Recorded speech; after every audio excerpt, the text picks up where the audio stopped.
September 27th, I believe, on September 26th, George Bush the president came to CIA for briefings. And the following day, my team chief, whose second day on duty was 9/11, imagine that. Wow. My team chief called me into his office and said, the vice president's coming to headquarters today, and I want you to come brief him with me. I'm 20 something at this point, and only been on the job, less than 2 years. So, gulp. Sure. I didn't have a suit, so I called my wife. She met me halfway with a suit. We have business casual at CIA, and I milked that for all I could. Yeah, no kidding. For 20 years. And so I met her, got a suit, and late in the afternoon went up and walked into the director's conference room. And there is Condoleezza Rice, the National Security Advisor, Vice President Cheney, the Director of Central Intelligence, George Tenet, his deputy, and a couple of other people along a long conference table. And me, small town Illinois guy, and my boss on the other side. We just talked and answered their questions. But what I didn't know, and believe this true story, our team had landed in Afghanistan, I think the day before our initial Operation Jawbreaker team had landed in the Panjshir Valley, and we didn't know about it. My boss and I. Sure. That was compartmented even within the agency. Interesting. So, even from one of the few Uzbek speakers, that's pretty compartmentalized. I didn't know we had boots on the ground. So that's changed for the better since, with different reforms. But I didn't know. I mean, whatever, 2-3 weeks later, your boots on ground in country. But Tuesday you didn't know. I mean, you knew about the Ahmed Shah Massoud stuff, obviously. You knew who he was, everything about it. We didn't, none of us knew, of course, back at home, who that guy was, anything going on there. But on that Tuesday, your mind has to go a million miles an hour. Like, is it a state actor, non-state actor, with the type of complex attack it was on multiple sites, with the weapons they used to do this?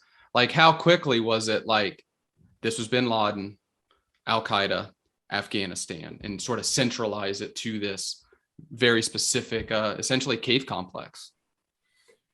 It was pretty clear. I sort of kept half an eye on the Al-Qaeda reporting as part of my job. I didn't follow it religiously because I didn't need to. I had to focus on other things. But, with the East Africa embassy bombings, with the Cole bombing, there was really no one else it could have been. And then interesting. I think late afternoon, early evening, one of the senators leaked an intercept, I believe, in which Al-Qaeda claimed responsibility. And it was like, okay, yeah, that makes sense.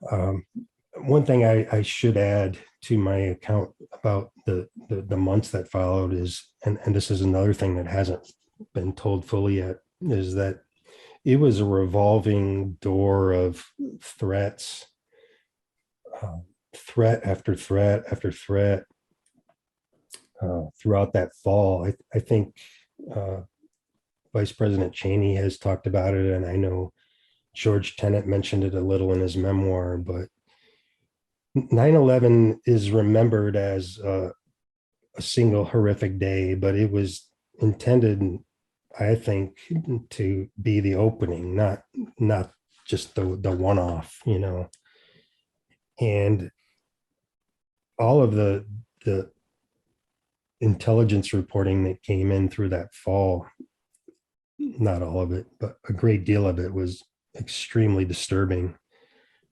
I mean, things were addressed that would have made 9/11 look like, a fireworks show. And I'm not exaggerating when I say this. There were days when I went to work and I didn't know if I'd be coming home that night. If what was addressed in these intelligence reports, depending on the timing and location, would have been the end. And I will say that Al Qaeda and various groups have not stood down on their attempts to do follow-on spectacular attacks, but we stopped them. I mean, you were talking about feeling a level of guilt being involved there, but it's a testament. The last 20 years, 21 years, that 9/11 is still that event. There's not been anything in the United States that's even close to. Right. There's no debate, yeah. right? And that's because they were stopped. I mean, they didn't give up. They were stopped by good people, and that's a great point of pride. Did you stay with Afghanistan your whole career? Because you started before 9/11 and just recently retired. That's the window that the U.S. was boots on ground. It was hard pill to swallow. You know, my career was basically bookended by 9/11 and the fall of Afghanistan. Last August was very hard for me. Absolutely very hard for me. And I want to clarify, I didn't ever really do Afghanistan in a dedicated way. It sort of intersected with my career over and over throughout the years. I did do a war zone tour in the neighborhood in which, you know, I did work on a lot of Afghan problems, but I'm not here trying to sell myself as an Afghan expert or someone who worked on it all that time. It was more of a, you know, it sort of was a shadow hanging over my head for 20 years.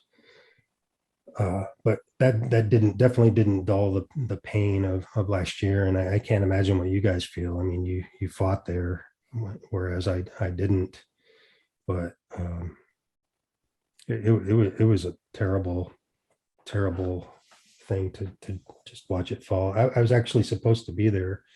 I had, I don't know if I told you this, but I had volunteered to spend my last year in Afghanistan at one of our bases in the provinces.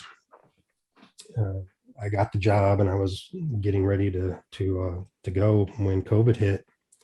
And we had gotten our house sold and we're preparing to move my family to the Houston area because my wife has sisters here, and they pulled the plug and the assignment ended, or the assignment went away, and I was left sort of without a job for my last year. But to their credit, they set me up with something, and I ended up just moving to the Houston area with my family and wrap things up. But it was tough. I mean, just sort of watching. Everybody knew. I think most people knew that it was probably inevitably going to fall again to the Taliban. But to watch it happen so quickly, just very hard to accept. Even the speed of it was shocking to you. The speed, but especially my heart especially went out to guys like you, and especially those who lost loved ones. I can't imagine what it was like for them and for you. It's the same ones from 9/11, right? It's all of them. Yeah. It's all sadness, disappointment, guilt, anger. And it didn't have to be that way, which is the worst thing. But I think similar in the sense of, I don't know what I would have done different. I don't think taking a left turn instead of a right turn back in 2010 would have changed things. But you're involved. So you had some role to play. Everyone who's there had a role to play. Yeah. You just do your best with the cards you're dealt. And we know that. I mean, that's how I sort of justify or try to convince myself. It's like, I felt we won our battles. Sounds like you won your battles. We lost the war though, but our job was to win battles. Yeah. You know, we can't win a war. Yeah. And, you know, we did give an entire generation of Afghans, you know, a taste of what peace and security more or less is like, you know. And iPhones and girls got an education. And those are the things that I cling to when I, you know, when my thoughts turn to this question of, was it worth it? It's a shame and sad that things are reverting to the way they were, but we took a shot, and a lot of people benefited. I think another way that I try to look at it is, as a history guy, this is something that we'll look to in the future and hopefully do better. We did better in Afghanistan in a lot of ways than we did in Vietnam. It doesn't mean that everything was resolved, but it's simply casualties. If you simply look at number of American soldiers killed, American service members killed, we did a better job on that front. Maybe next time, whatever the problem set is, we can look at Afghanistan to better dial that in. Hopefully we do. I hope so. Counterinsurgencies, it's obviously tricky. And there are absolutely lessons learned from Vietnam that we applied. And I do feel like, and I tell the Vietnam guys that, because it's like the last thing you want is to feel like all this suffering is meaningless. It's one thing to suffer, but not to learn a lesson from it, or for others to sort of, I want others to sort of benefit from the suffering, right? So they don't have to do it later. And it's like Vietnam, just as a kid, it's like, the arbitrary, Hill 592 or whatever. And that stuff they did. We didn't do that. Like, we knew not to do that sort of stuff.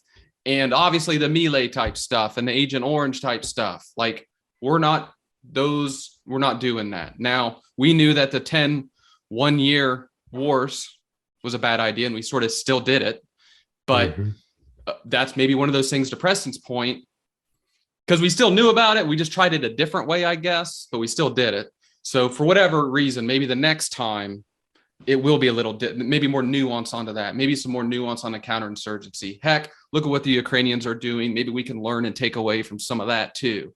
I'm sure they've learning from us, receiving training from us and whatnot on counterinsurgency and those sort of things as well, because the last thing any of us want to do is show up like Team America style and just start blowing everything up, trying to help. Right.